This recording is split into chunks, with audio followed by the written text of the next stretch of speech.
இந்த baby corn பொறுத்த வரைக்கும் இதுல வந்து புரதம் அப்படிங்கிறது ரொம்ப கம்மி தான். ஆனா இதுல இருக்கக்கூடிய நார்ச்சத்து ரொம்ப ரொம்ப நல்லதுங்க. ஏன்னா இதோட உடல்ல இருக்கக்கூடியது செல்லுலோஸ்.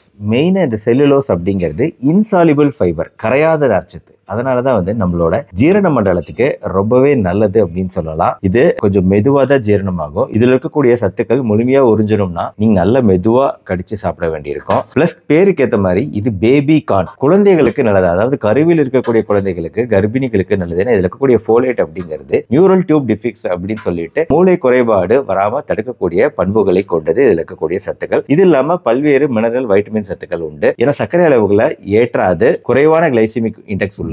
எடை குறைப்பு முயற்சி செய்யறவங்களுக்கு கண்டிப்பா இது ஒரு அருமையான ஃபுட்னு சொல்லலாம். எவ்வளவு எடுத்துக்கலாங்க? வழக்கம் போல இந்த ஃபுட் வெயிங் மிஷின்ல இந்த பேபிக்கான போடுறேன். 15 கிராம் இருக்கு. அடுத்து இரண்டாவது பேபிக்கான போட்டேன். இப்போ 37 கிராம் இருக்கு. அடுத்து மூன்றாவது பேபிக்கான போட்டிருக்கேன். இப்போ 60 கிராம் இருக்குங்க. அதாவது நம்ம ஒரு 3 பேபிக்கான அளவுக்கு சாப்பிடலாம் ஒரு நாளைக்கு. சிறுநீரக தொந்தரவு இருக்கவங்களுமே இந்த அளவுக்கு எடுத்துக்கலாம். ஆனா இதுல பாஸ்பரஸ் அதிகம் அப்படிங்கிறதுனால அதிகமா எடுத்துக்க கூடாது.